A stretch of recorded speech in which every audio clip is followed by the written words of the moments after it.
powers? You know my greatest The regret? Axis powers. You know didn't you fight in both world wars on Italy's side? Yeah. You want to know my greatest regret? I didn't make enough hats. My biggest regret. Roll the intro.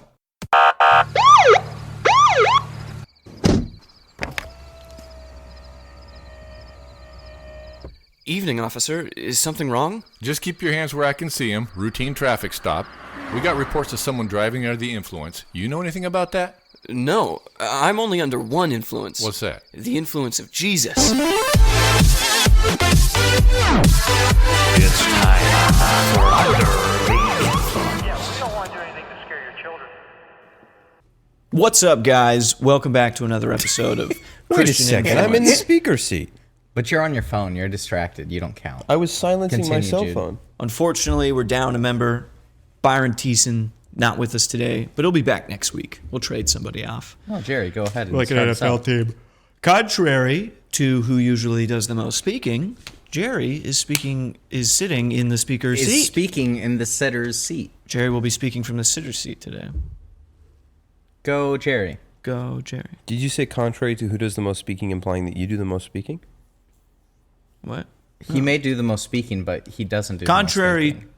to the normality of him doing the most speaking but not sitting in the speaker's seat, Sean Evans from Hot Ones. Are you implying He is now sitting in the speaker's seat, so he will do less of the speaking.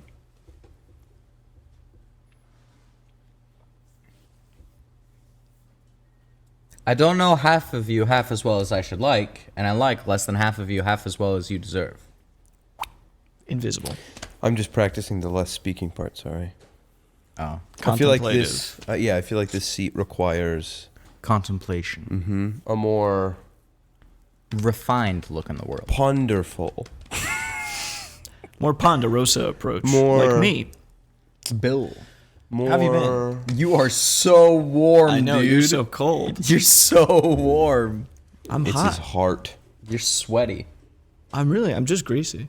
I'm just greasy. I'm just greasy. I'm He said earlier I'm when I greasy. said that was worse. Really, I'm just greasy. And Well, it's now the truth. he's wearing it as Pride. I don't know. I watched an episode, not an Pride episode, comes but a before a movie of the fall. Justice League movie last night where the Martian Manhunter gets poisoned with magnesium. And so, which is horrifying because That is- he's a shapeshifter, so he just pushes it out of his system. But he's a Martian, so they're afraid of fire. So as he's pushing it out of his system, then he gets lit on fire. So he's just pushing fuel out. It's done by That's another Martian. terrifying. They're trying to kill the Justice League, but Batman saves him, of course. But that was like a horrifying Only because thought. Spider-Man wasn't there. Is that the one where Let me see if anyone can help you. where they're using Sorry, all I'm busy, Batman. are they using all of Batman's like cheat codes to kill everybody in the Justice League? Justice League Doom. And they're like, "Where's the file on you, Batman?" And he's just like, it's the Justice League. Justice League. And then Superman goes, "You rascal!" Because he get it. has a way of killing every single person. Yeah. bad I know. guys steal Batman's contingency plan for all the Justice League. So like he's got like the special kryptonite way of killing Kryptonite Superman. bullet, Right, but he's which saying- took a lot of thought. The he's saying- Kryptonite Yeah. bullet. Yeah. He's saying his contingency for being killed, like to kill himself, is if is that the Justice League does it. Is the just if, Great scene in the so- very end so of the the whole movie. thing is Superman says, "How could you do this? You know, like I don't see a contingency plan for yourself." And then Batman If you turns go around evil. and he goes, "It's called the Justice League." Oh my god! And then Superman goes, "Good," and hands him the bullet that was used to kill him. And because then it's so, all but all in the case they go evil. yeah. In case No, like I the get it. mind control, it's a contingency. And then Batman takes it and throws it into a pile of kryptonite. But get it. it's a really And then he go bathes in it. like that. I was just laughing like Batman's contingency plan. Is There's the one thing that can hurt Superman. We make a bullet out of it. Yeah, And it's just a guy who stands on top of where's the building that Superman works? The Daily the Bugle? Daily Bugle. He's on top of the Daily Bugle. the Daily Bugle is Spider-Man. And the Daily Daily Planet. Bugle. And the guy's going Same to jump off and difference. kill himself. And so Superman's like, "Don't do it." And the guy goes, "You're right." Bang! And Oh my shoots Superman. And Superman goes, "Ah!" So he dies, They have to operate on him. Yeah. But, which means Batman's plan no. fails. They wrote through it because Batman's plans that were stolen were meant, and he goes over this because the guy that steals them is Vandal Savage. Stales. He's a caveman who's lived forever, so he's smart. because he hugged a meteorite when he went to bed. That's the truth. Yeah. And so Batman's contingency plans were meant to neutralize, not kill. Whoever did this messed with my plans. And so there's leeway for Vandal You almost Savage. sounded like Kevin. What's his name? Conroy? Kevin Conroy. Yeah. that was Kevin creepy. Costner. Do it again. Awesome. I can't let you get close. Never mind. Oh. You definitely I don't think lost. I was anywhere near it. There was a moment where you did. Maybe with some vocal warm-ups. Just like Harrison Ford, it takes time. But Vandal Savage altered the plans. So there's So that they were trying there's to an in-universe reason for why Batman's plans failed. But I don't know what plan. Wait, the inter-universe reason is that Batman... Is that the plans were tried harder. Because they tried to kill them instead of just neutralize them? Yeah. Okay, makes Like, sense, yeah. What did You know what Vandal the plan- Savage take from Batman's plan and turned into Kryptonite Bullet? A Kryptonite net? Yeah. Like, it Yeah, doesn't I make know. any sense. It doesn't. No. Well, Batman was like, I'm just going to shoot him in the foot. Yeah. Batman was like, I'll use a rubber kryptonite bullet. Use a rubber. kryptonite. A really low-powered weapon that'll just bonk him in the head with a kryptonite But bullet. Kryptonian takes his powers away, so it still like gives him a concussion, Yeah. brain damages. He's Yeah. just like, oh, brain It's damage, only Superman. neutralized. I'll save you. He's flying away. I don't think he can stop himself. Yeah. He's flying in He's gonna hit that building. Oh no! He's just like flying in circles. Like a fly when you hit it. Little laser. I've neutralized Superman. That's so much worse. Zack Snyder's universe. Yeah, it's just Man of Steel. Buildings exploding. Oh, it's warm in here, man. It is warm. But that's crazy. Like the one last thing about it doesn't matter. But the Justice League movie, it was a kryptonite bullet for Superman, and for Wonder Woman, it was microscopic nanomachines that cover her brain and send the wrong signals to her eyes, Oh so my that she God. sees civilians as the enemy.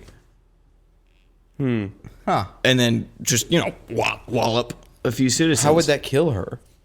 Because it forces someone else to be like, Superman. because she doesn't have like impenetrable skin, right? Yeah, so why didn't you just kill her then? That's the thing I don't. But like, get. why you'd never be able to get Well, Superman to she's- kill Wonder Woman she's unless Wonder beyond- Woman's going to innocent people and going, just like Breaking their yeah, necks. because the nanomachines. But that's insane, and that was his plan for Wonder Woman. But his plan for Superman was just like, I'll probably shoot him if he gets out of hand. I'll probably just shoot him. Superman has like a clear cut.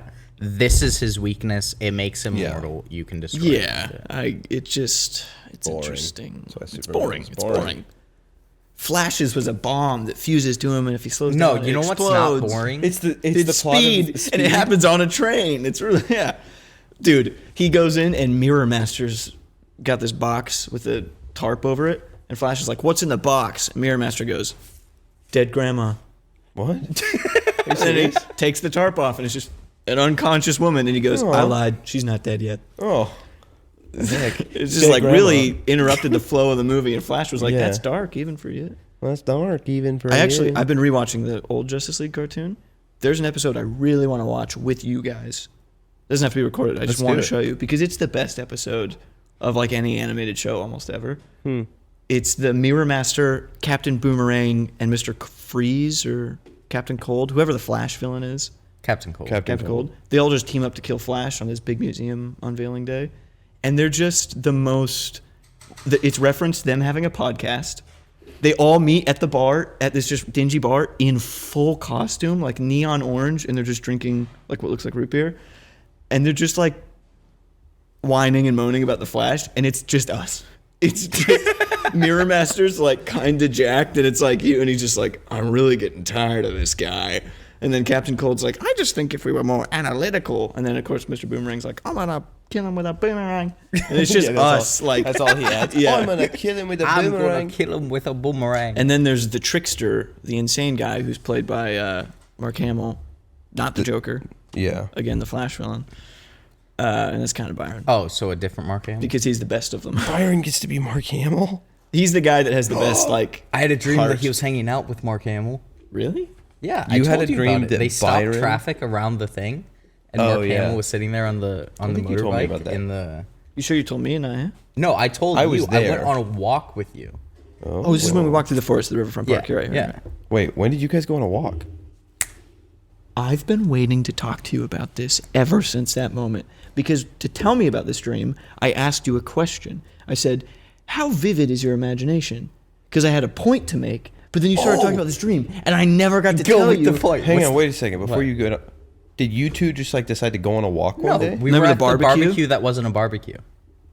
Oh, you said Riverfront, but that I got it. Rapids. The Park. Kaiser Sorry, Rapids. Kaiser Oops, Rapids. sorry. My bad, Kaiser my bad. Rapids. You guys I wasn't went trying to dox. Whatever. You guys went on a walk there? Yeah. Yeah, we went through the foliage, and he's telling me about his It's a dream. fun place. It's a cool place, yeah. Yeah. And they had there all was the so much like cotton what is looking the stuff. tree cotton stuff Yeah. dander. all over? Pollen? It's just tree. It won't have the same impact because it's not relevant to this at all. But I was listening to "Paint It Black" yeah. the song? by the Rolling By Stones. the Rolling Stones? Yeah. On route before we had this conversation. And I have a very vivid imagination. So when I listen to a song I really like, I just like visualize a scene happening to it. Just a music Yeah. video. I just make music videos in my head. And it was just Hulk and Edvard the whole time, fighting through a horde of like skeletons, like old classic fantasy skeletons that just have like a metal hat with a horn and one's broken off and a hammer and a spoon or whatever. And it was just us like getting through waves of skeletons, like Dude, it's super cool. I go on little mini trips with like Hulk Edvard and like These are our Hulk Dungeons and Edvard Dragons Cephas. characters.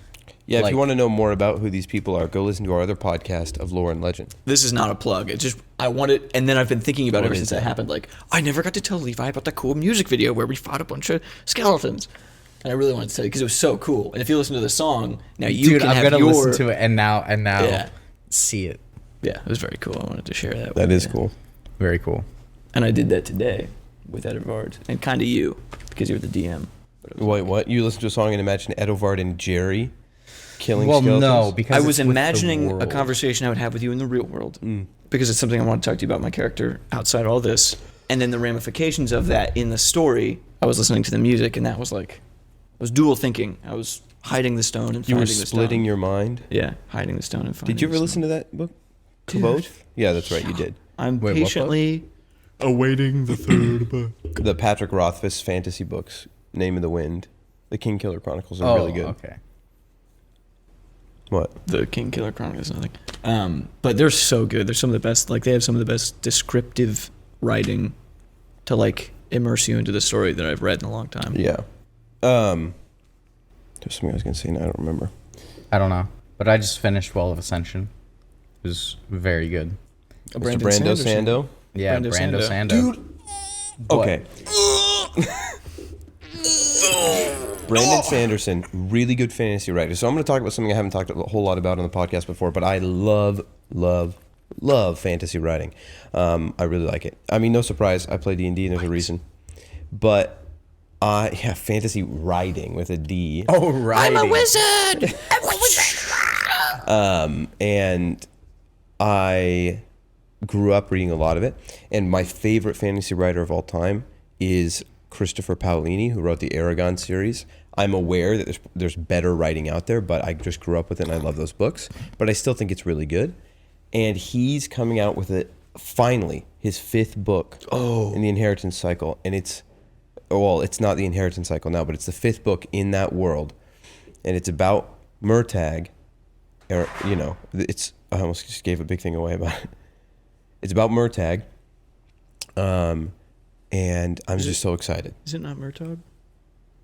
I think it's Murtagh. I've always said Murtagh, but it's Murtagh. I'm probably just thinking of whatever the narrator read. Yeah. 'Cause I I think never he actually did a read video recently where he was like, it's Murtagh. Meta Doesn't tag. matter. The book sounds really, really good, and it comes out in November. I'm real excited, but I'm a little bummed because he's my favorite author of all time. Mm-hmm.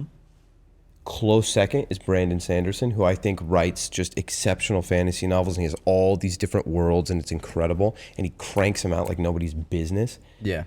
He's such a big author now, Brandon Sanderson. He doesn't go to conventions anymore. He throws his own.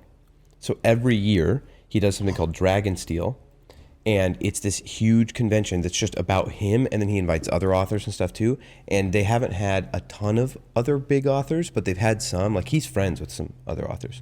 And this year, because Paolini's coming out with a new book, Paolini's going to be there. But he announced that Paolini's going to be there after tickets were sold out. Wow. Yeah. For the people that bought tickets, that's got to be the biggest cherry on There's top. 7 VIP tickets left. How much? $275. And it's in Salt Lake City, Utah. So, like, I can't justify spending $300 and then flying. I'm all out of button-up shirts. I know. Well, I could get in for free if I wore a white button-up black tie and black pants. But But we have Values. values. yeah. Brandon Sanderson is Mormon. Yeah. That's why he writes so good about other worlds and other planets.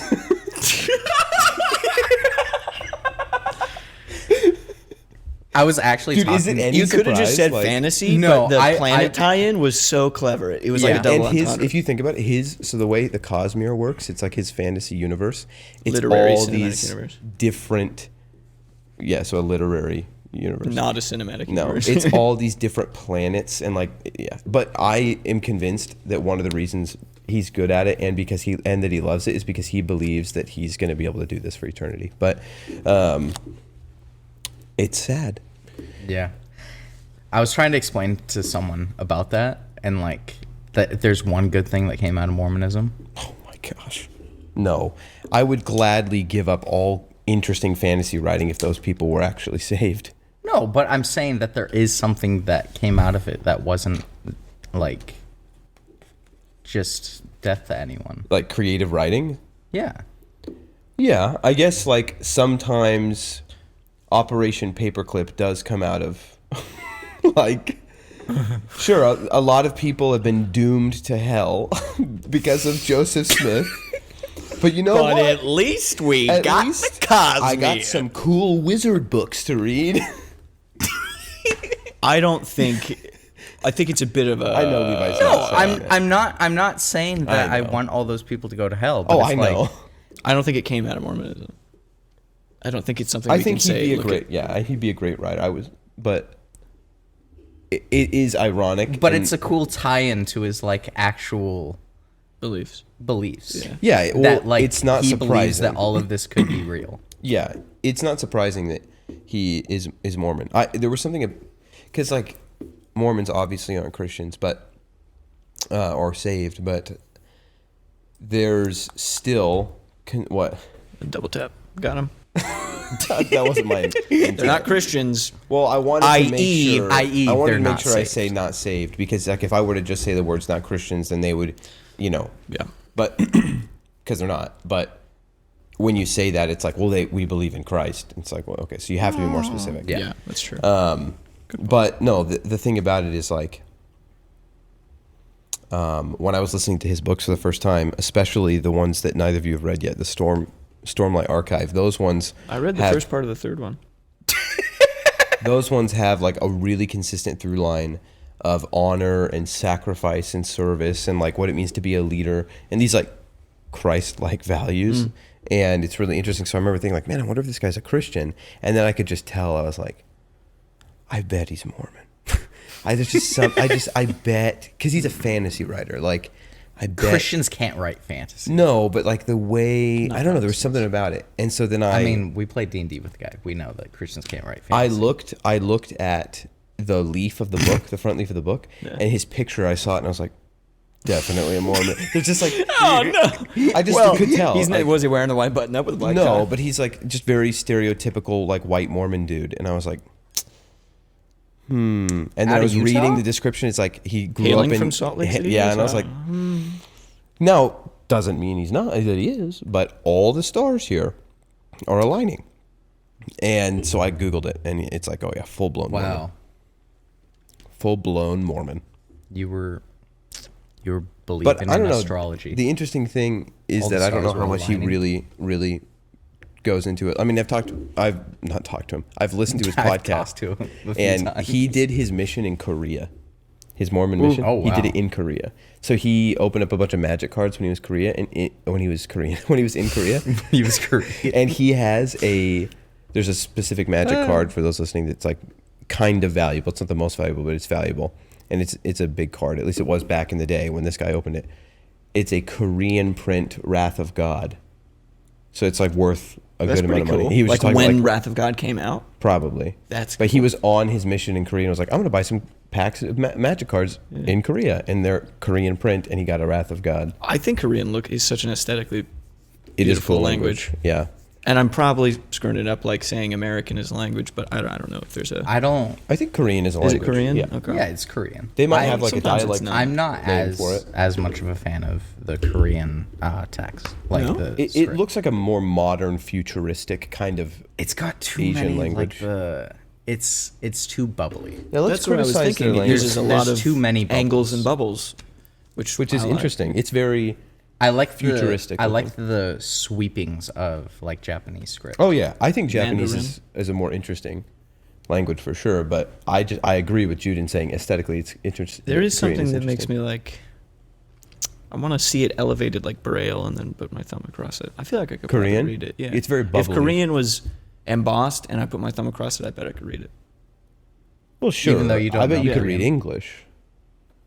What you mean with no training? You just Yeah, like no, without Whoa, any training. That's what really? I'm saying. Wow. Yeah, no, I feel like it. You don't think you could read it I feel like by the sight, but by touch? aesthetics of the language translate such intention. That's fascinating. I could just be like, huh. We'll have to try that. The men's bathroom. Moving on. All I was saying was I'm bummed. I would love to go to that convention. Also, it's like less than a month after I'm getting married, so it would be hard Honeymoon. sell to be like, Uh, hey, honeymoon. wanna spend a the Mormon few hundred off. dollars? hey, convention. you want to go to Mormon country? well, funny enough, where we were gonna go, we were gonna fly into Salt Lake City, Utah, and then drive. Oh, that's cool. But we're not doing that anymore. Aw, Is it full drive now? It's full drive. you're not going to Nice. go to door in their own backyard. That's an interesting question. Do you think that there's got to be a Christian organization So, out there yeah, that's like, so I we actually- are the I actually- anti-Mormons? So I actually talked to Chad. He did some mission work in, I think it was Idaho, but they had a huge Mormon population there, and they were starting a church there, and so they were like going out and getting people to come to their church. Like it was tiny because everybody was in the Mormon church and wasn't really folding Yeah. to Folding. Christianity, but No, what I mean is like I wonder if there are organizations out there that are dedicated to like, hey, Mormons do this well, because that's a good criticism of believers. It's like, hey, the ones going out there that are doing a better job at just doing like, despite getting a bad name for themselves from, well, believers and unbelievers alike, they're just doing the work. You know, they're out there literally like Yeah. in the trenches, walking, Yeah. getting like yelled at, spit on. They don't care because they believe in what they're doing. And they're doing a better job than us. And so it's a fair criticism. I wonder if there's an organization out there that's like, we're going to do what they're doing, but to them. Like, go to Salt Lake, go to this Mormon area and be like, hi, I'd like to talk to you about our Lord and Savior, Jesus Christ. Truly, like And then like on the talk- offensive, like Yeah. you're in enemy Yeah, I enemy mean, lines. Like obviously we you're in don't a believe it's place where dangerous, but- you are outnumbered, and that the force that is outnumbering you is actively trying to spread, and you're trying Yeah, to. because we know that they're not afraid to do that, or at least Yeah. they're not. They're doing it anyway. Like Yeah. they're going to the South or whatever, or they're going to Korea. Well, I just mean like the South, the Bible Belt. yeah. Flashbacks. No, I always, Oh, no. I'm always kind of disappointed when I got sucked into this YouTube hole of this guy who's just driving through Appalachia, like meeting all these people, going to like the poorest parts of the U.S. and just talking to them, and he keeps running into Mormon missionaries. Yeah. and It's like you they're can't avoid saying him. like, and he's like, hey, I really respect what you're doing. They're like, yeah, we're just trying to spread the word of God, trying to spread, the Christian faith, and it's just like, What are we doing? You know. it's like in any position where you are a part of something that is represented by people, and one of those people that's representing that thing is just like doing a actively bad job of it. Sure. But it's that like tenfold because it's under the guise of Christianity, but it's not, and it's like but they're Yeah. there. That's frustrating. It is frustrating. It is frustrating. Yeah. Levi, we started getting to a more serious topic like early before we got onto anything Oh my else. goodness. So we can come back to this if we want. But Sorry, guys. Didn't mean to get too heavy on you. Did you get time to stretch before we threw those weights on you? Those mental weights? Those Let's take a quick intellectual- break and revisit something. Levi, there was an episode you weren't on a little while ago. Was and there? There was a clip from it that we put up on Patreon. We just want to watch. So this, for you watching right now, while Jude pulls this up, and before he starts it, let me just say, if you enjoy what you're watching, which surprises me, but if you do, Which surprise. there's number one, a Discord server that's dedicated and started all of this. It's called Christian Influence. Go to discord.gg/Christian Influence. You can also go to christianinfluence.net and find out more information about it. It started as an online community dedicated to having a Christ-like place to play video games, and then it just became so much more. So the goal is to be a godly influence online and a community dedicated to that. You've heard us talk about it before, but if this is your first episode, go check it out. Now, if you like what you're watching and you want to support it, please leave a review or a rating. That would be so helpful.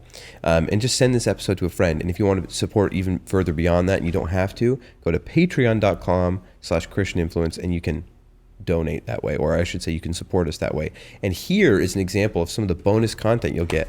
It's not like we don't go out of our way to make content that we think is particularly catered to the people on Patreon, but you get some behind the scenes on occasion, and you just get some fun little things that we'll take out. And I think that they're of value and that they're fun. And this is one that we released this week, and it's from an episode, I believe episode 8, that Levi was not on. And the beginning here is a fun little clip. So you're going to get to see something that was exclusive to Patreon, and you're not going to get to see the whole thing. Go ahead, June. Why don't you just play from the beginning? Do we want to see the whole thing? Isn't the beginning the part where the part happens? We have to get through the reading of it. Oh, so that was, Yeah. I'm sorry, the reading was at the beginning. I think you're you right, did because the you say that thing. Levi would laugh at Yeah. it. Go ahead. I saw you do a face. So in this clip, we read a little joke from our good old friend Frank. Frank, Frank? Yeah. That's right, he was. Yeah. you're going to want to turn that up I also think he was the. That's me. if you couldn't tell. How much do you want me to turn it up? All the All way? the way. You know more. I'm gonna. That have is to, all the I'm way. gonna have to go to the system volume. It was already all the way. Oh, really? Yeah. Because Yeah. it's pretty quiet, right? Like, Levi, when you listened to that clip earlier, was it pretty quiet? Yeah. It's coming Yeah. through just like you guys are. Oh, for you? Yeah. Yeah, I know it's coming through. I mean, Okay. I can always go in. If we don't talk over this clip, I can go in later and turn it up. So, go ahead. Let's talk over it then. Please don't. but I can't. I know it's been a while. You know, Levi would have laughed at that, I think. I thought it was kind of funny. That was my Levi. That was not Levi. That's Okay, we paused it.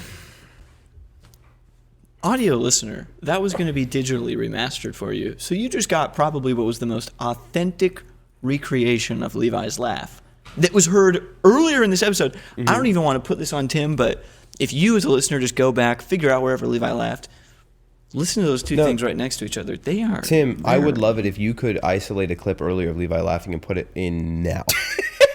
Those Is that men- how I sound? Dude, it's a freakishly It's very on good. point. It's very good. Replay it. So real quick, you're about to hear me in the clips disagree with Jude, and I'm wrong. I will be the first to say that I'm wrong.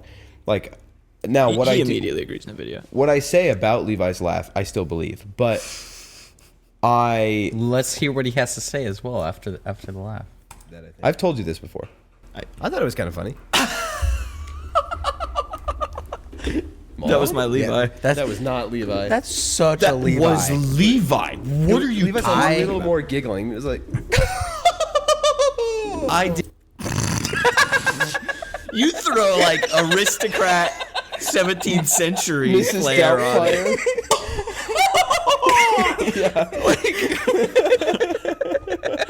I don't know why I. Like to get Levi's. I was like shaking, and Jerry just goes. I know that mine was not good. It's scary. It is scary. Did not laugh like no, a court jester. No, that's Levi. Levi has a Peter Pan laugh. I do believe that. It's such a crazy comparison. I do believe that. I'll stand by that. I've told you that before. I called Jerry about this clip after it came Yesterday, out. I think. Yeah. And I was so astounded at the accuracy of my impression and the accuracy of your description. Peter Pan laugh? Because I think of animated Peter Pan when I hear your laugh. No, I said that. I didn't think that you agreed with me though. On You the do? phone call, I said like animated Peter Pan. like an animated character, yeah. Because of the way he. Man, my Peter Pan was what was it, 2003 or 2005? Kind of. The live action. Dustin Hoffman. Was that Hook? No, it's not Hook. Go ahead, replay it or finish it. Yeah. When Levi laughs, I know he doesn't sound like Peter Pan, like the actual cartoon, but when Levi laughs, I always go, I feel like that's what Peter Pan would sound like. Yeah, that's all I like. How I think Santa laughs like. Jude's we don't have next to get comment literally into makes that. no sense, so we can just move on. It makes sense because I'm not saying. I know. I said We just keep What did you adding say? clips What for did you Tim say? to put listen. in. I'm sorry. Listen, we're not gonna give you the Patreon for free. No, but I want to hear what you said. I said that your laugh sounds like what I imagine Santa's laugh should actually sound like, and what I mean by that is that the sound you make, really the mechanics of it, is how I think Santa actually laughs. Not that you sound like Santa, but that how I think Santa sounds like me. Yes, because I think Santa would actually go, which is just you, but down pitched by a bagillion, A bagillion. by roughly 1,000-year-old white guy. You know, if we want to talk about editing real quick, I know it's totally random, but we were just saying we're adding a lot of stuff for Tim to edit in. Tim's been absolutely doing such a great job lately. Knocking it out of the park. And I got to say, there was an episode recently where we were talking about the wait, no. And I asked him to put a clip of that in, and he did something slightly different, but it's so much better. He layered that semi-transparently over, He did the thing? over the video of I us need to talking watch about that. it. That's It's funny. really good. So like the part where we're talking about the wait, no. Which episode was that? Not 12, probably 10, I think. Okay. And it's just like right when you and I are both going, wait, no. He puts that clip of John Bernthal and like semi-transparently over it. It's really good. I love that style of Yeah, doing it. You're it doing is. good, Tim. Tim's doing such a great job. Thank you for what you're doing. And I know right now, literally right now, you're waiting for us to finish this so I can go home and edit the audio so you can do it before you have to leave on your trip. And I'm sorry, but it won't take me long. Where's Love Tim you. gone? I don't know, on a trip. He's going on a trip in his favorite rocket ship. Soaring, Soaring through through the sky. Little Tim. Little Einstein. Little Tim. Little Tim. Tim does kind of remind me of Einstein in a way. He's very smart. That's pretty much the way, yeah. I got it. He's very, very smart. And he has wild hair. So do you not... Can I get your feedback What? on my mimicry? Oh, So I always hear differently. yeah, of course you do. Yeah, Because it's your head. I hear my voice way deeper because it resonates within my thick skull. So I'm listener. sure that I'm sure that you did a good job. But you don't think so. Do it again, Jude. I can't. Do it I've again. tried in the car after I called you. Can't do it. You just did it, though, earlier, didn't you? I did. I mean, he did it Doubtfire. there. Yeah, I'll do it real quick. You be the judge. Seriously, if you're listening to this, I'm hoping Tim did edit in side by side or something. But if you're listening to this, or watching it, I should say, go play the clip of Jude and play the clip of Levi side by side. I think that you'll find that they're almost identical. Red pill or blue pill?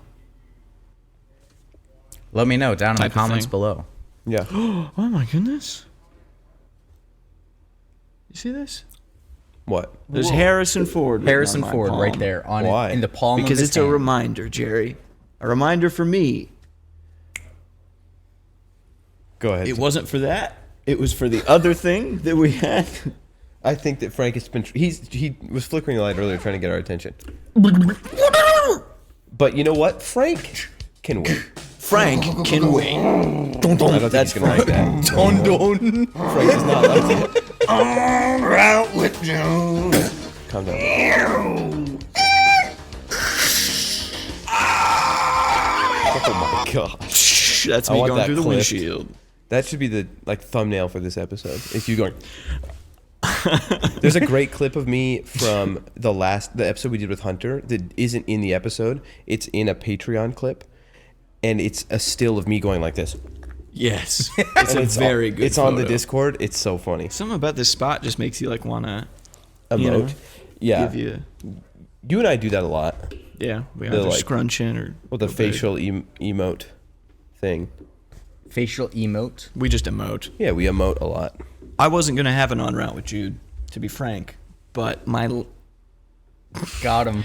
last stop before I came here was a little place Called we've Mountain given up Pocatello, not- Idaho. It's in Pocatello, Idaho. It's called Coastal Salem. It's my favorite store. That's where you saw Jacob, right? It is where I saw Jacob, which made me think like, wow. You met Jacob Ankle? I met Jacob. He was Mine. Uppies. Uppies. Yeah. He picked Levi up. He is the biggest I've heard a lot UTI about I've Levi. ever seen. He's you probably go, our Jacob. tallest fan. He's I Like- feel bad for the guy. I hope that, some people get annoyed of being told that they're tall or whatever. But he's tall and handsome. dude. He's okay. tall and When handsome. when He's I not, met like, him, crazy tall. When He's tall. When I met him, I went up to him and I just look up He's not like and a I'm basketball player tall. I thought you were about to say he's not crazy handsome. He's just tall. No, I was like, like, he's oh, not wow. crazy handsome. He's just tall. Tall So and that's handsome. not crazy terrible. tall. He's just tall. He's very handsome as well. but like he's but more. I- That's not his defining characteristic. Dude, I went up to him and Like I'm you, just, Levi, your defining characteristic isn't that you're tall.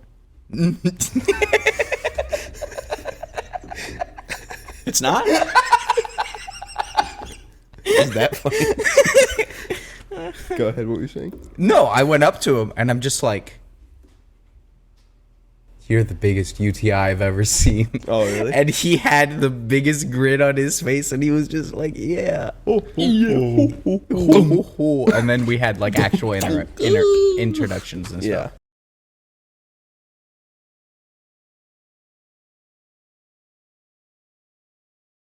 And they've got adorable children. Yes, they do. I love those Yeah, they're girls. great. They're gonna be my nieces. Your nieces. Wow. I You can't ready wait. to be an You're uncle? gonna be an uncle. I'm ready to be an uncle. Yeah. Uncle Hey. Jerry. At the same Coastal Salem where I saw Jacob. Sorry. Oh yeah. The coolest. Jude keeps calling him ankle biter. Jacob the Biter. ankle biter. No, not the, because it's not like, No, it's not a title. It's a it's a play on his play last on name. words. His last name, Go ahead, Jude. Rostafaro. That's his last name. It's Roast. Jacob Rostafaro. Yeah. A better one would be Brostafaro. Maybe. Jacob Rostafaro, ankle biter. I And think ankle biter like works with it does. Rostafaro. Yeah. Yeah. It fits. Anyway, Go ahead, Coastal dude. Salem, I'm putting popcorn on a kettle corn rack. You know, I'm just a popcorn and kettle Popcorn on a roll. kettle corn rack. And I hear behind me like the pitter patter of feet. Jacob.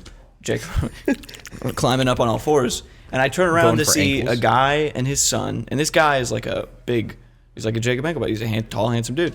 Big guy, kind of looks like a lumberjack. And his son is in a baby clothes, a onesie thing. A onesie. Yeah. Yeah. A baby clothes. Well, I don't know, because onesies, I don't know. He's in a baby clothes where he's just walking around and he's got shoes on. And you can tell this is like the first day that they've publicly let him walk out anywhere. Publicly. Like, well, because a baby Yeah. reaches some point where you go, let's go with shoes today. Maybe this you can is an walk with us." actual baby. Yeah, it's a baby. It's a guy I thought and it his was baby. just an actual dude dressed up, No. like in a baby a onesie. dad and his son. They're just a baby. I got who's it. like I got it. kind I of got holding it. onto Let's- his yeah, that hand. was Let's keep reasonable. going.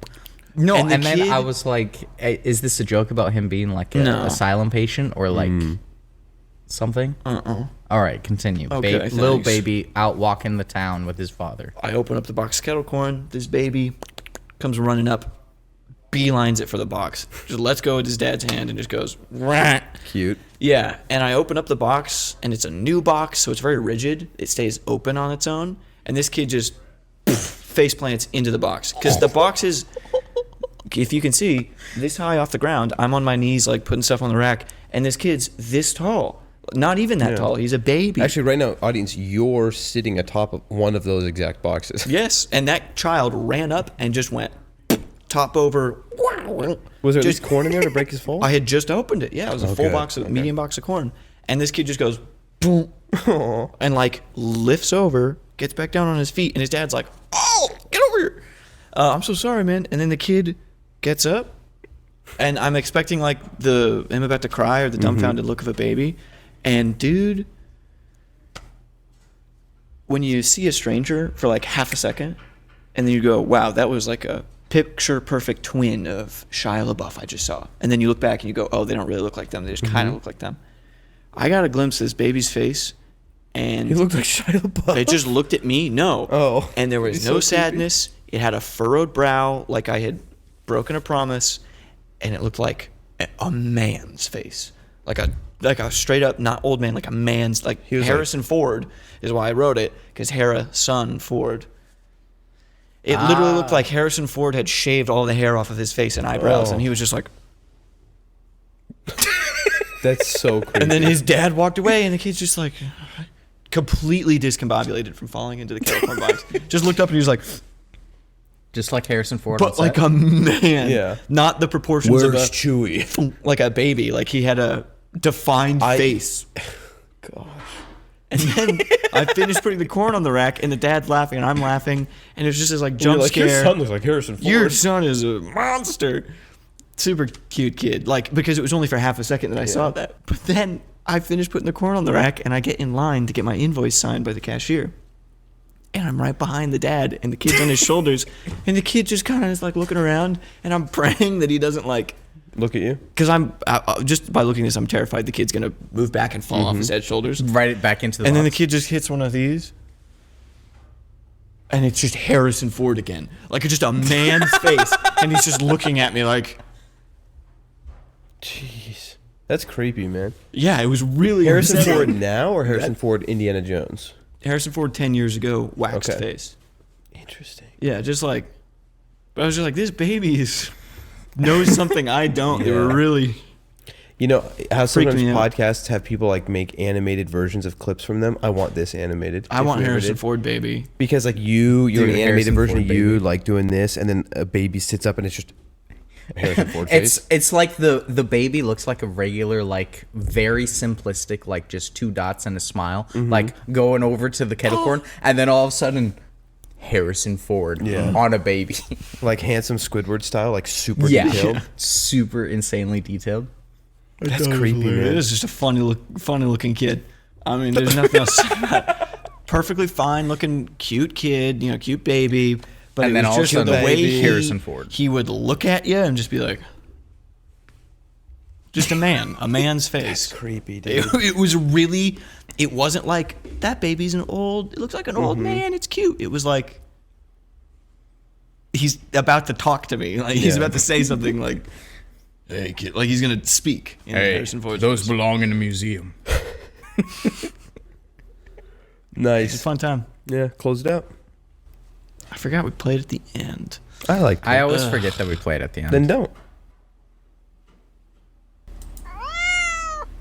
So for our next segment, we're gonna drown a cat. Gonna drown. No, we wouldn't do that. We would never do that.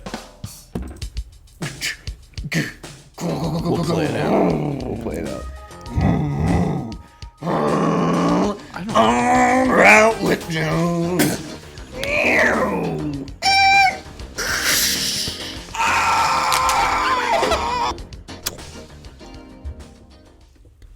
Thank you for being here for this experience, ladies and gentlemen. Welcome back to the. Somebody go. So anyway, last night I played some baseball. I think Frank's been trying to get our attention for a while. Frank, what is it you want? He left us a note a while ago. The poor guy This probably. guy- I saw him take the note back earlier and write on it again, I think. Doesn't pay rent. Doesn't pay for utilities. Writes his notes. Just haunts Get a the load of place. Like haunts that lamp in particular. Did you just rip it? Tearing up our wall. I did rip the note a little bit. Rank Well, Frank, seeing as you're rank- in the speaker Frank- seat. Speak. Or seat. I think this is better from you. Good on you. Notion to temporarily move the speaker seat to this. Dude, we did it last Aye. week. We didn't have to do Aye. It has to be unanimous. Motion passed. No, it's 2/3. Aye, thank you. Oh, we didn't. need Motion to handle passed.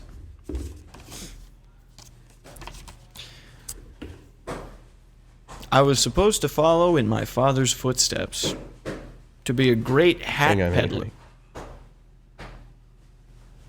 We've just got some vagrants beating some. We're building a moat outside the. Go ahead. feral cats. I was supposed to follow in my father's footsteps, to be a great hat peddler, to walk the streets of Sicily and put the finest felt caps on the finest of shining, balding heads. I failed, Frank. I guess Frank deserted during World War I, II, or III, and decided to head to Sicily to be a hat maker. No, I think No, he's he saying- was in Sicily, and he chose, instead of to be a hat maker, he failed his father and joined up with the ranks and fought on Italy's side in World War I. the KGB. He was on Italy's side? I mean, he was in Sicily. Well, we already knew that he might have been a KGB agent. Remember? Wait, whose side was Italy on again? Bad news for Italy in World War I. If you were still in Italy by World War II, you were only allied with Well, one of the no, greatest villains of all Italy. history. mean, Italy, he was in Italy was he on wasn't our World War side I. by the end of World War I. Frank is a World War II vet, right? Oh, then he was on our side by the end of it. I don't remember if Dude, by Frank... the Italy end of it? switched sides. No, I think You Frank... think Frank made it to the end of it? No, Frank fought in both, I think. If Frank fought at both, then he was bad twice. And No, he was no, kind no. of good once. He started off bad twice. Italy switched sides both times. Italy switched sides during World War I. If you ever want Italy, I mean, World War II. If you ever start a war with Italy on your side, they will switch sides on you. It happened 2 world wars in a row. I was supposed to follow in my father's footsteps, to be a great hat peddler, to walk the streets of Sicily and put the finest felt caps on the finest of shining and balding heads. I failed. Frank. I love Frank. It wasn't as funny as I was. I think Frank is sad.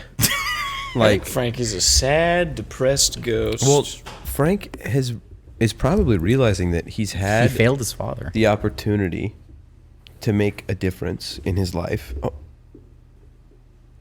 No, he's telling me that I'm right, and and that in the past, now he's haunting these walls that we use to record this show, and he's getting a new chance to maybe just therapeutically talk through his life. We've learned a lot about him, and now he's just saying, like, well, I should probably talk about the biggest failing in my entire life, which is that I could have been a hat peddler. And then considering he instead- was in the Axis powers, I don't think hat peddler was the biggest failure of his life. I think Frank is very far away from being he was therapeutically in reformed. the Axis powers. You know, my greatest regret. Axis powers. You know, didn't you fight in both world wars on Italy's side? Yeah. You want to know my greatest regret?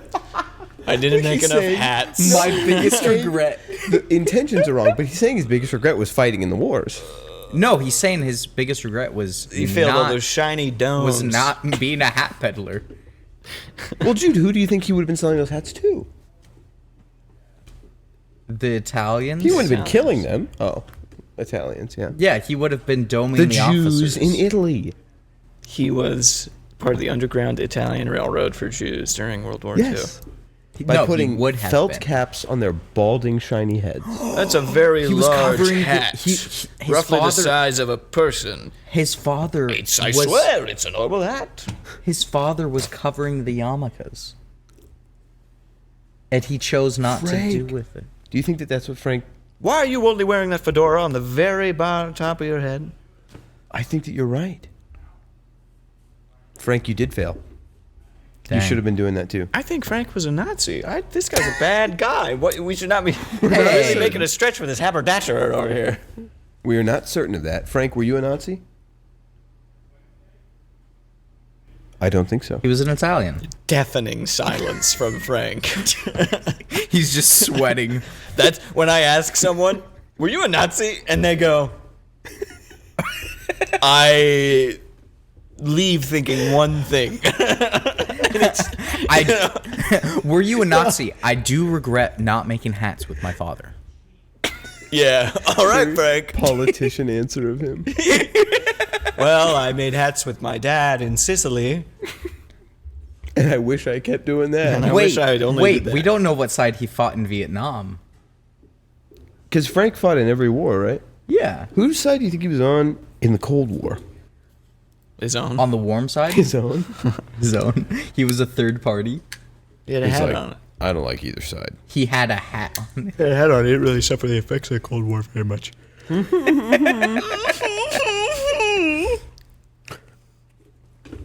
One day, Frank. I We're wanna pretty late dress into this already. Go Byron ahead, up sorry. in face paint and have him do a Frank cold open. He just pops out from right here. Hey guys, I'm a racist. I'm here to answer all the questions you have. Yeah, that'll be great for Byron. I'll just write a script and be like, Byron, we got this funny cold open for you. You're gonna play Frank. He's like, okay. I can't let you see the lines until we cool. film, though. I'll play Frank. I like this idea. You can do a really good Italian accent, from what I've heard. It's me, Frank. It's me, a Franco. Mine's better than Levi's. It's true. I mean, No, I was Well, maybe mimicking you're your. Frank. I'm a Frank. It's me, It's me. Frank. I'm here to take you to Sicily and put I a wanted to make some hats and put with a my felt father. cap on keep you. doing this. Listen, But me, I'm gonna put a felt. I decided to join Hey, the Axis hey, powers. Levi, your head looks very bald, and so I'm gonna put a felt cap on Am I your head. balding? It's very bold and shiny. Let me know. Down in the comments below. shiny. It's very bold and shiny. Guys, me and Jerry, we were having a cool conversation before this episode actually started. And then about I a video walked I in. sent you And then that we want to share with you. Not the video, but the information. Are you rapping over there? He's raving. there was a song. There was no song. There was a song. We're not listening to a song. We're all listening to the same thing. No, the song was in my head. Okay, getting better. Check this out. What are you doing, dude? We have a full Route with Jude stinger? Full It's just in there singer. twice. Oh, okay. Oh, Go it ahead. says one. What were you talking about? Yeah, go. Oh, the video I sent you dissected the portrayal of Christians in media, especially during like the 90s Marvel's X-Men cartoon. Yeah. I think it was 90s or 80s, where Nightcrawler would almost every episode he's in deliver like a short sermon. Either like deliver the gospel or at the very least deliver an anecdote about what's been going on in the episode and how God applies to it, it seems. Yeah. But usually I watch stuff like that. A sermon, and I guess. Huh? A sermon, I guess. Sermon, I guess.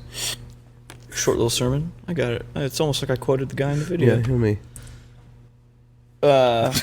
Usually when I see stuff like that, like especially actually when sermon? it was kind of a meme a while ago Christianity Good was place a to meme. to play Nightcrawler clips from that show where he was like saying something Christian and put semi-dramatic music behind it. Yeah. It'd get fairly popular on Instagram.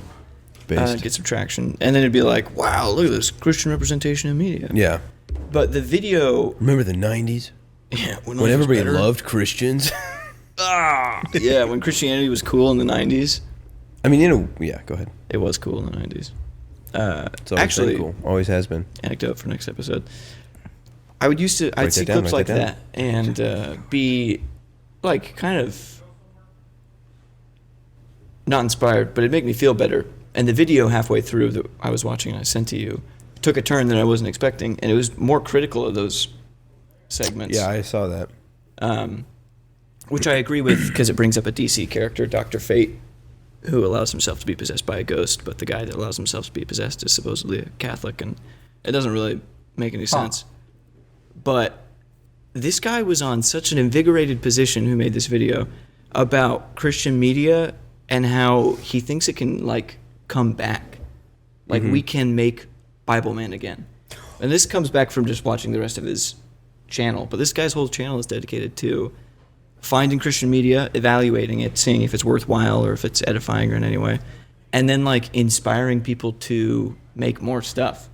I just thought it was a really cool, kind of like a branch of that we're trying to explore with Christian influence during like of lore and legend, where we're Kind of. making, well, I guess, yeah, no, really it's with exactly Matt's that. character, Yeah, for sure. because that's what we're trying to do with the whole show is like have Christians play D&D and have opportunities to show. Well, what he's usually talking about is more like it's a comic book, and in it, the characters are Christians. Yeah. And like In it's a this message video, that's yeah. specifically about Christ. Yeah. Or like there's that one video he talks about where it's like the Christian Justice League. It's interesting because it's about like, you know, the time these like cult is trying to bring on the time of Revelation like sooner or something. Yeah, and the end times. The end times, and so God, within the context of the story, like gives these people superpowers to stop that or whatever. It's very weird. The Apostle John Still alive. still alive. Makes sense. He's the yeah. only one that I guess. And he's been could captured be. by the Vatican. He's been captured by the That's the truth in this Christian. But comic you were book. saying, I'm sorry, I interrupted. No, it was just kind of invigorating to see someone so energized to that point. But he was critical of the portrayal of like Christians in media because I think too quickly will we take the scapegoat that they give us in films. In Yeah. films, it seems that there's such a bias towards Christianity. It doesn't even seem that way. It 100% is. Anytime you see a Christian come up on screen, they end up being like a crazy cult leader. Yeah, a we were cannibal, just talking about that, or like- everything in between. It bothers me so much that we know this, but I made a point that was interesting, which is, well, that's a prideful thing to say, but I find it to be interesting that, like, yes, that is true. In media, if they're going to show a Christian, it's almost always like you can just see that person be like, well, by the end of this season of this show or by the end of this episode, we're going to find out that that person's either not treating kids well or is like a cult, like commune leader. And the first thing's probably also true. Or they're just like, a fanatic. Like it just always Yeah. comes back to that. Or they're a just total fraud if it's Or a they're a total fraud. fantasy Yeah. setting. It's like just which it makes sense that Hollywood's goal would be to try and paint Christians as like because think about it, the world loves to focus on like, well, Christians are hypocrites, and it's like, yeah, well, we get it. The whole point is that we can't live up to everything either, but we have to try. That's the point. They're never going to get that right. It'd be great if Hollywood would. well, you're taking our selling point. We're all hypocrites. That's kind of the That's- issue, pal. Yeah, as if like unbelievers aren't. No, Like, I know. It's How dare you? I'm sorry, Levi. I know that you're an unbeliever, but How dare you? no, Levi's not. Whoa. That is not. That is. It's not funny. They don't have sense. You remember how much of a Calvinist Frank Yeah, is? that's right. I love this clip I saw about Calvinists where it's just this panel of really intellectual Christian characters. I'm not gonna get into the whole thing, but Calvinism comes up, and one of the guys is just like, some people were predestined to be Arminian from birth. That's good. That's Funny, great. yeah. No, the interesting thing though is that the times that is not true about Christians being in media, the only times that they're portrayed okay is if they're Catholic. Now, not all the time are Catholics portrayed okay, absolutely not. But in my experience, if there is an exception to that rule of like Christians being these weird cult leader creeps and stuff, it's never Protestants for some reason, like that have good character. It is Catholics. Like there's something about Hollywood will be like, okay, but this one we're gonna make him seem okay, and you're like, oh, this show is interesting. It's because they're Catholic for some reason. I don't know why. I kind of had a thought about why. It's not a good reason, but Catholicism, one of the major differences, any major dude will tell you, that they have an organized thing. It's ritual. You look, well, no, that's Structure. that's so not at all what I was saying. They have an organization. Yeah. The Catholic Church, the Pope, you can follow the tree down. I just like Ritual spell casting. It's like, no. ritual spell. One big difference between Protestants and Catholics is the spell. No, that's a joke. No, they have an identifiable like tree, branch, pyramid that you can look at. Whereas Protestants, you have to go by pretty significantly different denominations. And when you're outside of something, looking at something, what you qualify it as humans, is the spikiest points of it, the stereotypes. And so you look at like Protestants and you go, oh, well, like when you think of Protestants from the outside, you think of all the weird stereotypes from every different denomination. And so you think of these kind of like weird guys, whereas Catholics, you have one central thing to look at. So it's probably not as easy to write from the outside like an That makes interesting sense. Christian But character. There are some common denominators despite denominational differences. But they're also not as outwardly Forward. presented You're as right. Catholicism is, because part of Catholicism is the tradition, the aesthetic, and this isn't even Which a is what I meant critique. when I said ritual, was the tradition. Like Yeah. I said. I didn't mean like creepy rituals. Yeah, I just yeah. meant that there's They're not like a Catholic. more Sacrifices ritualistic nature to like the consistency of them. Yeah, and I'm not even critiquing when I say like the aesthetic is part of it. Like there are things you do, things you wear, Absolutely. and how you present. Which we've when you talked do. about before that, to a certain extent we like. Protestants could benefit from a lot of traditional things, I think. but it's so much easier to look at someone and go Catholic iconography rather than Protestant iconography. Absolutely. So from the writing perspective, like I mean, we don't have icons. You mean like we don't have icons. You mean like we don't have elected. No, like Iconic figures. we don't have unbiblical ones, like ones not particularly from the Bible, right? Or I was just talking about like all On this of rock I will the, build my church. Peter, the first pope. extra biblical ones, not unbiblical. I meant to say extra biblical. What do you mean, though? Sorry. Oh, I was just gonna talk about like all the portraits and everything of all of the like Saints. the Yeah, the saints, saints, yeah. and like Mary and Yeah. some of the ones with Jesus. I mean, and those obviously are biblical ones, but like there's some that are extra biblical, right? Saints. Yeah, Define extra biblical. just ones that aren't found within the Bible. Yeah, there's only one. Who? Peter. Oh, I mean the Pope. I'm sorry. Peter's no, definitely the in the saints. Bible. Yeah, they're all throughout. But that's not like extra biblical. No, do you think we should try to be making Christian content? Yes. All right, now let me get less nuanced. With the establishment we've been given. The establishment. Like, do you think you try and turn Hollywood Christian? Do you try and turn the comic book industry Christian? Or do you go independent from that industry, like YouTube and stuff? Like, do you think it's worth the effort of having those sleeper agent Christians in Hollywood? Oh, interesting. Outside of, like, you are a Christian and you've happened to become an actor, like, should we be trying to go through the outlet of Hollywood to make our movies? I think This is a great question right now because of the whole Sound of Freedom thing.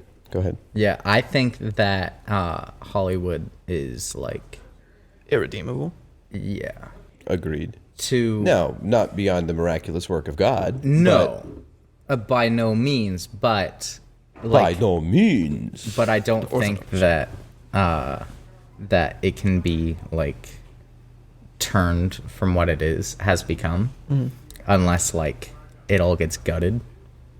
But like then it wouldn't be what it is. Yeah.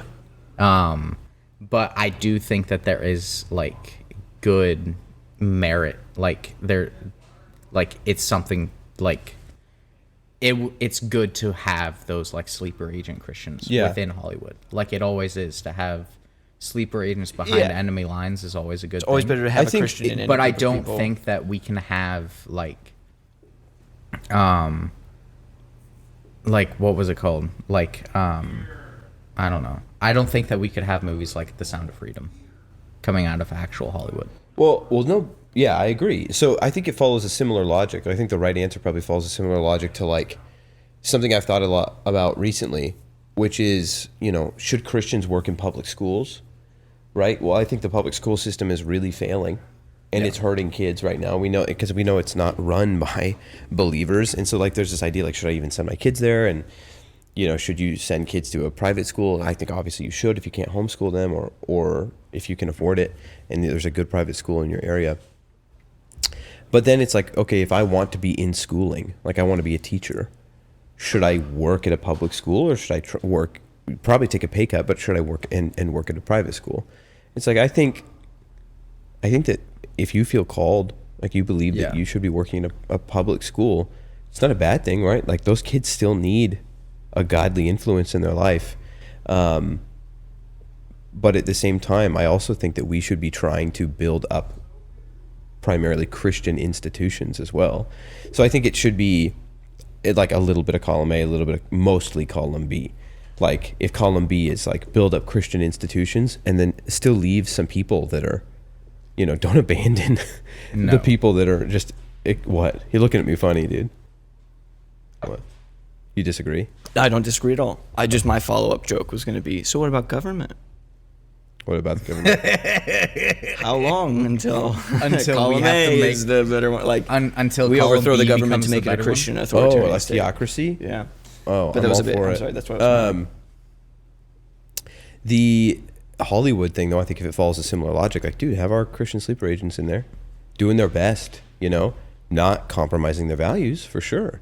But like, if Hollywood is going to promote people of good talent or whatever, or if they're going to do that, then like do your best and don't compromise your values, and perhaps God will bless you there to continue to do that. Like, I don't know, if you like actually are of good conduct and like you don't compromise your values, you're not inappropriate, and you're choosing to like be Christ-like and try and work within Hollywood, and you don't find it infect your character and that kind of stuff. Like, if you can do it, like, I think that God puts people in the fire, like places where other people might compromise, right? But sometimes people go through it, and God takes them through it and blesses them in that. And then they get the opportunity, right, to hopefully do work in God's name. And so who knows like what that would look like. But also, like, doesn't mean that you have to be like, well, because I'm a Christian and I want to make movies, I have to do it this way. If you want to make a more effectively, particularly Christian movie or whatever, like we saw with Sound of Freedom, sure, I mean, there's a whole thing there about it being funded by Mormons, but Angel Studios bought it or whatever. I think that's a whole separate thing. I think Mormons, it was crowdfunded to begin with, though. Yeah. I think Like, I think that the Mormon They church... may have bought it afterwards, but There's a difference between creating and distribution and who has hands in that. Yeah. Yeah. And also, I think that the Mormon church, there's a reason that they're okay funding Protestant stuff. It's because they would like you to believe that they are that. And so, but I also don't think that like... The movie is not No, an it advertisement doesn't have for a Mormon Protestantism. message. It's So like, against I'm so sick of... child sex trafficking. Yeah, I'm so sick of believers being like, we should also boycott it like the world wants to boycott it. Because, dude, the world is trying to suppress it. Like, Dude, we should also do that. they all because- say that it's just like No, it's so alt-right, ridiculous. like No, for if Nazis. if you watch it, and it's good, and it apparently is, I want to see it, and it's about something that is dangerous and deadly and sad and is infecting the world, and Christians should take a stance against. Like, dude, why do we want to take the side of the world all of a sudden? I think it's ridiculous, but no. And it is crazy that the world is like, suppress this this craziness. Yeah. It's like, oh, you want to be on the side that said don't believe in what this movie's saying, and then people are going to watch the movie and be like, I wonder why Hollywood doesn't like this. No. Yeah, it's like the best litmus test for like movie organizations and like reviewing organizations since Cuties came out. I was just about to say the Cuties thing. Yeah, Did you watch the Night's Watch talk about this? No, I didn't. watch anything Night's on it. Watch. Night's Watch, their YouTube channel. I mean, I listened to a lot of things where Shad was a part It's of that Shadiversity's thing, yeah. even though he's Mormon. Yeah, I know he is, but no, the Night's Watch was talking about, like, you're right, like how Cuties, the same guy that reviewed Cuties, which if you don't know what that is, I guess we're getting to a bit of a heavy subject here, but Cuties was like a unfortunately provocative thing that involved children that was on Netflix for a while, and Netflix actually had to take it down because of how much backlash they got, and good. But there were all these people in Hollywood that were like rating it, saying like it was good. It's like, this is great. We should see more of this. And it was really creepy and predatory and gross. Some of those same reviewers that said good things about Cuties are bashing Sound of Freedom and are saying that this is alt-right propaganda. We should not allow this. It's not a And good like, look. Not a good look, buddy. Because it's just a documentary about like, It's not a documentary. or like it's based on the true story of. Yes. Yeah, it's a fictionalized version of the true. Like, I think there's some of it that's fiction, but like it is It's a retelling It's a that retelling. tries to be as, like, for every part that matters. Like, they're taking down Organization A. It's Yeah. about the story of the real guy that took down Organization A and freed these kids. Yeah, I think that it's dramatized. Like, there's more. It's It's got Jim heavier.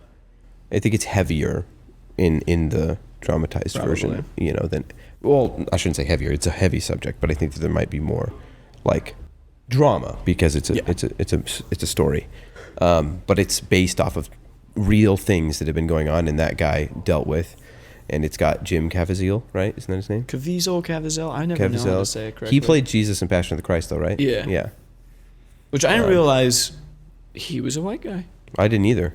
Yeah. Because I'd only seen Passion of the Christ, and they do a good job at not making him look like one. Not that...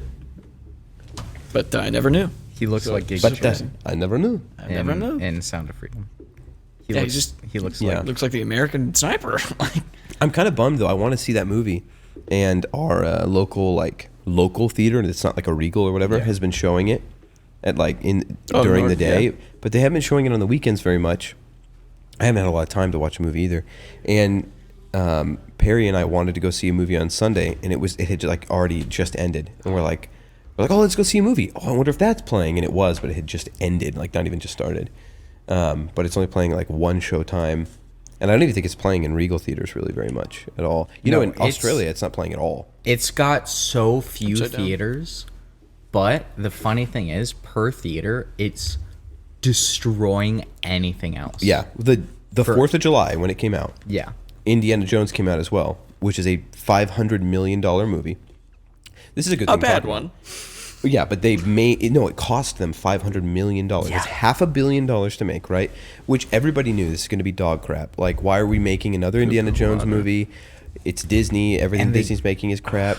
But like, I'm sure it's a bunch of like liberal propaganda as well. But still, it's got to be a real rude awakening for Disney, who's, despite making all this garbage, is still like, believes that they should still be doing it, and they're just like willfully ignorant that this other movie made like, what is it, like 3-4 times as much money in the same day. Oh my goodness. Yeah. It opens on 4th of July. It's insane the amount, much more. And It's like a 30-year franchise. Indiana Jones. in a single day doubled what it cost to make. Yeah, because Like- that's because it's a low budget Because it's movie, a really right? low budget. It was only like 16 million, I think, is what they Yeah. raised. Something like that. Yeah, I think it was under 20 million to make this movie. Yeah. And I mean, I think last I looked, it had made 85 million. So, maybe look at what its box office money is right now and what it's cost to make. Should have done some research. I didn't know we talked about this. No, I think that this is really important 14.5. Wow. to make it. What's it sitting at right now? What's the Film sound? was released on July 4th and has grossed 104 million worldwide against a 14.5 million budget. So pretty soon it'll have 10x'd its Yeah. budget, I think. Mixed And reviews it's from in- critics, but audience reception has been highly positive. Look Imagine at that. 96% like this movie. But look it's at like opening night. How much did it make versus Indiana Jones? Find that out. So opening night box office for Sound of Freedom, and then opening night box office. Jamie, Indiana pull Jones. that up. Jamie, pull that up. No, what's really interesting is that this movie, it cares about, like, the character is a believer, right? Like, that's a huge part of his story. Is that the reason he's doing what he's doing is because he believes that God is telling him to. What's it say there? It made all of its money back on the opening night and some, Okay, and that's then what I thought. It's like 18 million on opening night, hit right? 20 million by the end of the second weekend. Wow. And then Indiana Jones, remind you, spent $500 million to make this movie. Disney did. I'm not good at typing, guys. You're pretty fast over there. No, We'll but see if we I can chick- even I get any chicken results back. This here. is- you didn't put profits. You just put opening night.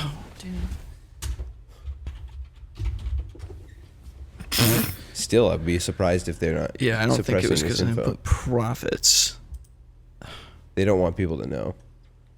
Indiana Jones 5 to lasso 65 million opening. A decent start, except for its huge $295 million budget. That was just to create it, not to mention And- marketing. No, and- Yeah, No. that wasn't any of the And these marketing. articles are coming out from places that Disney pays. Like, they're not going to talk entirely about it. It did cost them $500 million to make the movie because, if in most cases, whatever their budget that's listed, there's still more. But whatever the budget that's listed, you have to double it for marketing as well. Would I There was like to have also a $65 bunch of million stuff in a about night? certain Yes. theaters, like I'd be refunding yeah. people's tickets for Sound of Freedom.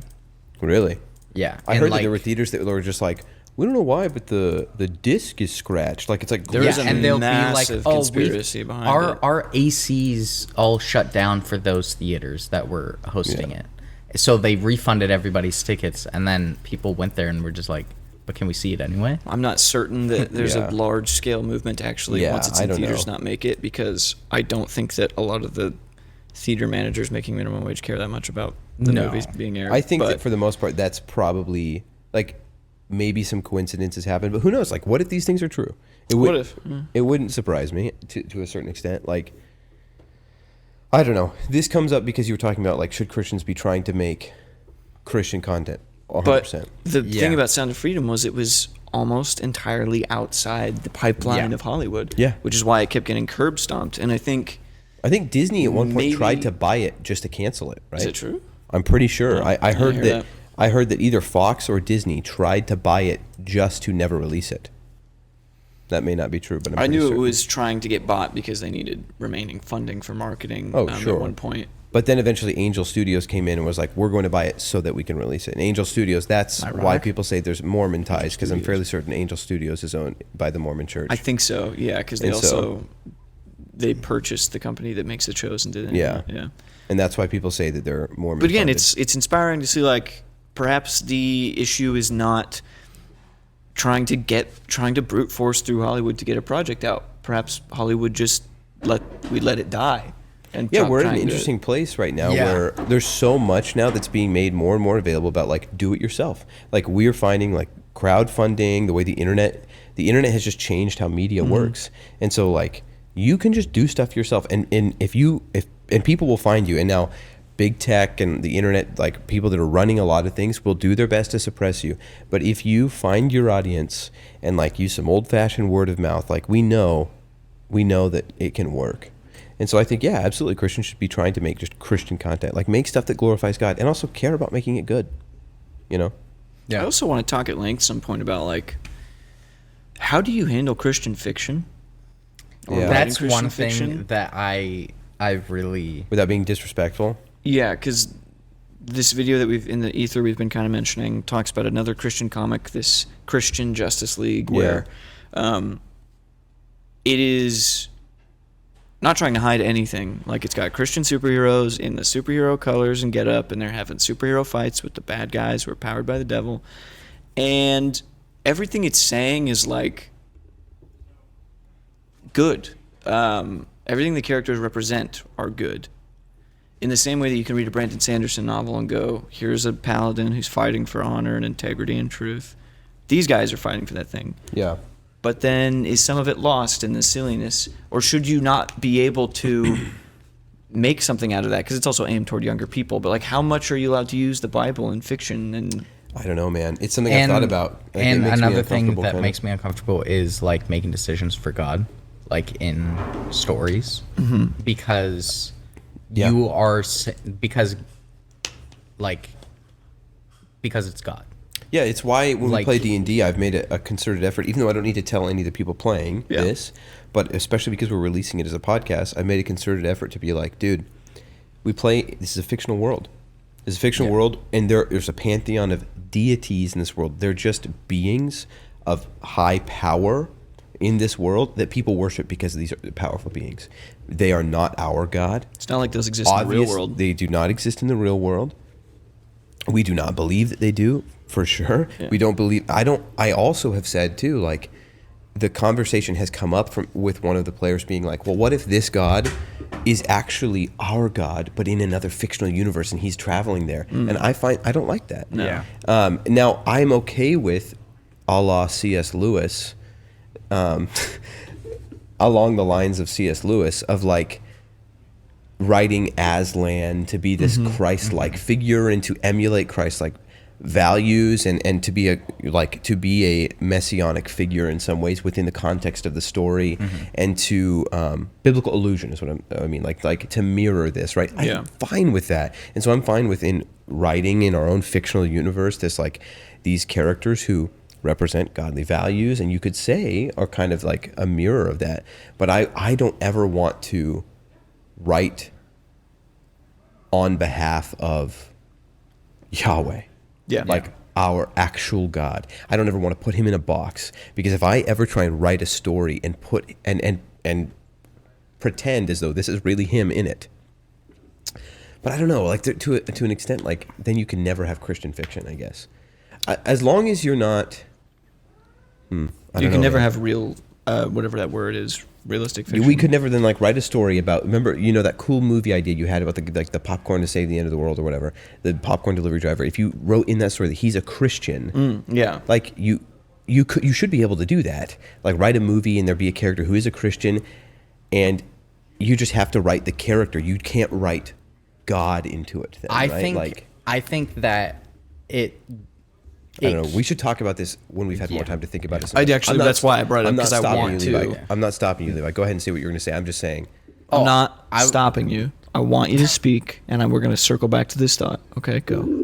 I was just gonna say very simply that it's just dangerous, because I agree. if you ever make a mistake in one part of it on behalf of God, Yeah. like Yeah. with his character at all, that just It's so maybe like a good You way just- of saying it is don't make God a character in it because you never want to put words in God's mouth. and That's you, why I you don't would like want it. to be as sparing as possible with Yeah.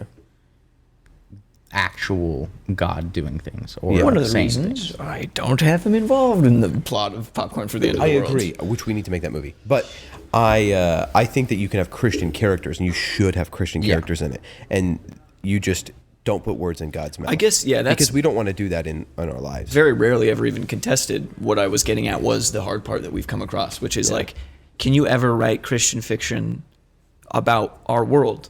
Because that's what that comic book is set in. Like, if I write any fiction about this world where God exists, I'm immediately doing something that's like, this was not at all God's plan. Yeah. Not that I wouldn't write the book as God's plan, but a world where this character has, for some reason, superpowers that fights this character who, for some reason, is bad, which is not the Popcorn thing. But anything you write that is in this world where we believe in our fundamental Christian doctrine, then you're immediately going, but it's not.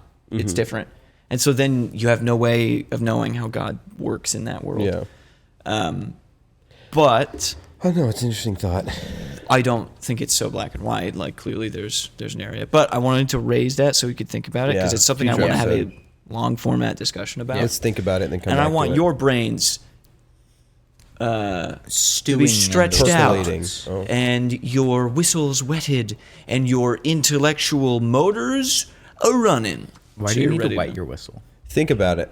Never played a wind instrument, want to know. But people, We did have to think wet about it. the They always violin, do. though. No, be thinking about that. We're gonna have Byron here on Monday for our next episode that we record. You're not gonna have me though. No, we'll all be here and let's all talk about it. Okay. You're here Monday. Yeah. Okay. Yeah, Monday at know. noon. You'll be here Monday at noon. I'm gonna Not take a like break you from have a work. choice. Not like you have a choice, because whenever you listen to it, it will have been Monday at noon. All right. A bit of an abrupt stop, but I'm okay with it. Thank you guys for listening. Thank you for being here. We love you very much. Roll the outro. I end the program by saying, you've made this day a special day by just your being you. There's no person in the whole world like you, and I like you just the way you are.